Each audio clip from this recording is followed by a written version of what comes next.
Right, guys. So welcome back to another forecast slash breakdown sort of video. Video slightly different. As you can see, I had the courage to finally show my face and prove that I'm actually real.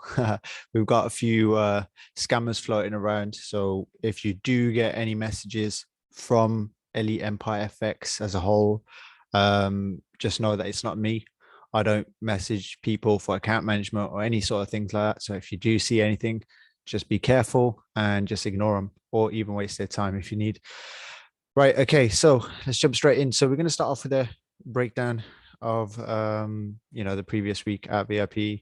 Obviously, it is also the last week for the free trial members as well. So if you guys are looking to renew, be sure to go ahead. And if you enjoy the free trial, yep, the door's always open for you guys. So, right, and just a quick side note, I want to mention it is 5 a.m. I actually could not sleep at all. Somehow I decided to wait. I threw it in the bin. Somehow I decided to have some coffee just before I go to sleep. No idea why, but we move. But okay, so the start of the last week was the 23rd. So let's have a quick look. So I was expecting from the forecast for gold to rise towards 1865s, 1870. On Monday, price actually did jump straight to that price point. If we go back to trading view, we could see 23rd here. So price, you could see price actually moved up towards 1865 area. Around here, I was looking at some sort of retracement for a push above. The reason why I was looking for that is if you could look to the left here, we have this line, horizontal line showing that price failed to break above 65 and just tapped it. So I knew, that we had certain, that is a very bad dollar sign. We had liquidity waiting above this area here. And it just looked like on Monday, I wanted to see if we could get this push up towards the upside, but we failed to do so. As you can see over here, if I switch back over, my laptop is absolutely lagging right now. So we were looking for a buy position, a small amount of risk of 0.5%, just because it was US session. I was banking on, sort of kind of pullback for a push higher. But you can see the position did get eaten up and price, continued pushing down. But then we came up to another certain supply area where I was like, okay, let's go for another crack. We did manage to bank around about 30 pips, I think it was. Yeah, as you can see there, 30 pips, but we did push up towards a sell zone where, it matches my strategy on a smaller time frame, where we also did manage to jump into this position here on the sell. And also, as you can see, boom, TP here straight on that. So even if you do, the reason why I wanted to talk about this is even if you do end up starting with on the back foot, starting on with a bad trade, as you can see from this one, just keep an eye on the market, follow your strategy, right? And especially with my strategy, I managed to find another position, which kind of gave us a retracement and then allowed us to continue the move in that direction for the main sell. So then we continued, and then price ended up pulling back around this area here. So, excuse me, that 1865 level above here, you can see that price I still wanted price to break above here. As you can see from the right, it did, and I'm going to get to that part there. And price did hold around about 1850. So as price retraced, I was thinking, you know what, let's see if we can get some sort of sell position when price is around here. But because the impulse was great, we managed to get in. We got a decent reaction from this price. As you can see here, we had our sells within this zone, price rejected. But I was saying, bring your stop loss back down to entry at this point. We did manage to catch 40 pips on this, but take some profit off just because I knew that the impulse would continue push price up. And as you can see, price did push up. And I did say that I will look to buy based on my breakout strategy. And that's exactly what happened. Price then pushed above this area here. If I can zoom in, you'll be able to see a wick right over here. Price broke out with this big green candle on the left and then retraced back to, what was my sell zone, now became a buy zone. And you can see that this wick rejected nicely for a pushback up around about 80 pips. And did I show some sort of profit here? We wait for the retracement. We got in on our buys. And then as you can see there, boom, trade up 40 pips. And yeah, TPs just got smashed from that trade. Amazing. And a lot of the VIP members managed to catch both trades. Let's speed things up here. What happened towards the end of the week? Right. So after that 1865 area got collected, you can see we popped into that area and then price started pushing down during Asian session. And then we just continued that flow, right? So price then continued push down. Here was London session. We did take this trade here as well. The reason why is you can see that we had a very fast push towards the downside pre-London session. I think it's about 4 a.m. So around about this time.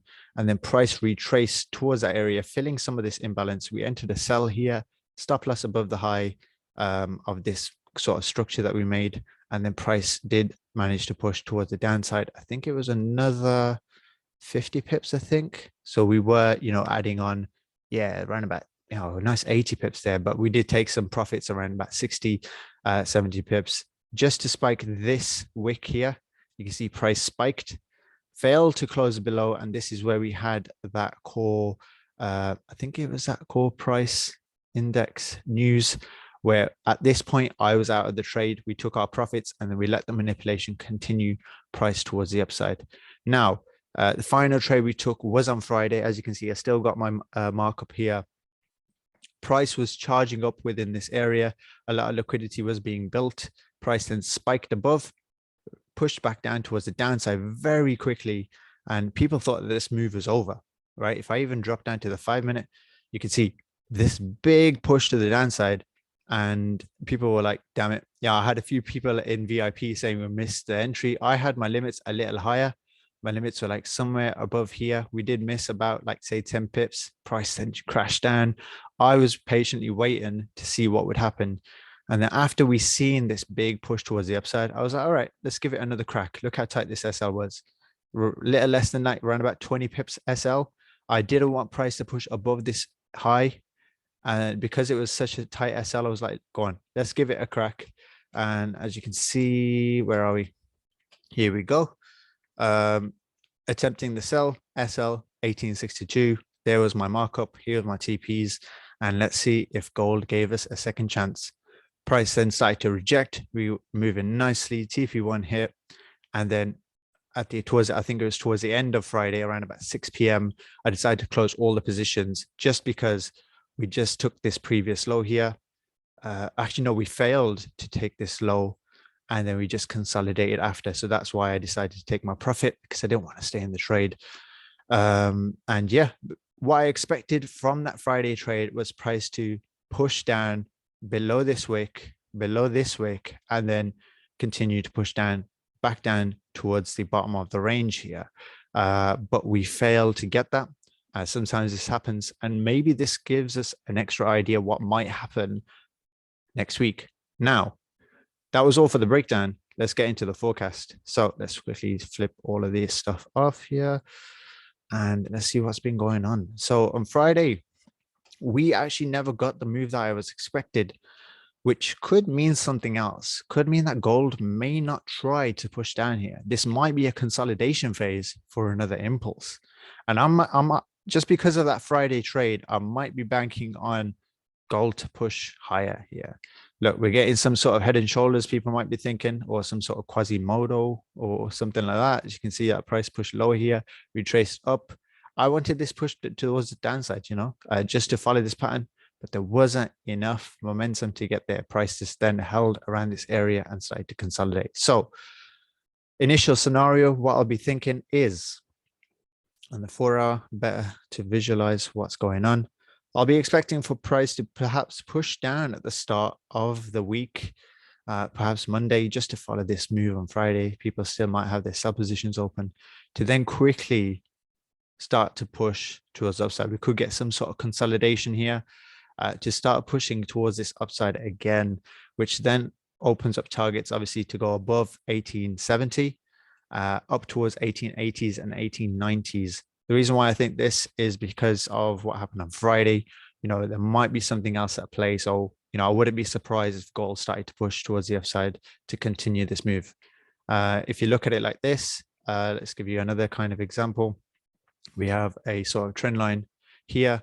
Here was the breakout. We have actually, no, sorry. How did I have it before? I think it was like there. Yeah.